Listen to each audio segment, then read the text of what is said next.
જાણીતા ગુજરાતી ગાયક કમલેશ બારોટ અને એમની ટીમ દ્વારા ઘોઘંબા ખાતે એક ગુજરાતી ગીતનું શૂટિંગ કરવામાં આવ્યું હતું। ગામઠી ગીત માટે કરવામાં આવેલા શૂટિંગમાં ઘોઘંબા વિસ્તારમાં અલગ અલગ જગ્યાએ ગીતનું શૂટિંગ કરાયું હતું। જો કે આ વાતની જાણ સ્થાનિક લોકોને થતાં લાઈવ શૂટિંગને જોવા માટે લોકોના ટોળે ટોળા ઉમટી પડ્યા હતા। ગીતના શૂટિંગ દરમિયાન ઘોઘંબા બજાર વચ્ચે ડાન્સ કરતાનો એક વિડીયો પણ શૂટ કરવામાં આવ્યો હતો, જેમાં કલાકારોના લાઈવ ડાન્સને નિહાળી લોકો પણ અચંબામાં પડી ગયા હતા। જો કે કલાકારોના લાઈવ ડાન્સના સીનને જોઈ લોકો પણ ખુશ થઈ ગયા હતા અને બજાર વચ્ચે લેવાયેલા આ શૂટિંગે લોકોમાં અનેરું આકર્ષણ જમાવ્યું હતું।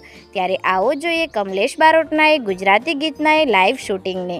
દર્શક મિત્રો, જો તમને અમારી આ સ્ટોરી સારી લાગી હોય તો ચેનલને લાઇક, શેર અને સબસ્ક્રાઈબ અવશ્ય કરશો, જેથી આવનારા અવનવા વિડીયો તમને ઝડપથી મળતા રહે।